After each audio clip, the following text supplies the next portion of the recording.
This luxury leather jacket didn't come from a cow. It started as a pile of waste grape skins left behind after wine production.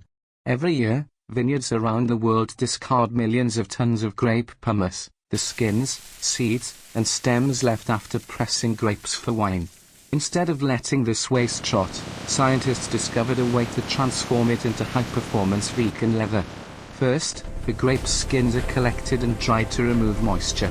Then they're milled into a fine organic powder, creating the base material for the textile. Next comes the real innovation.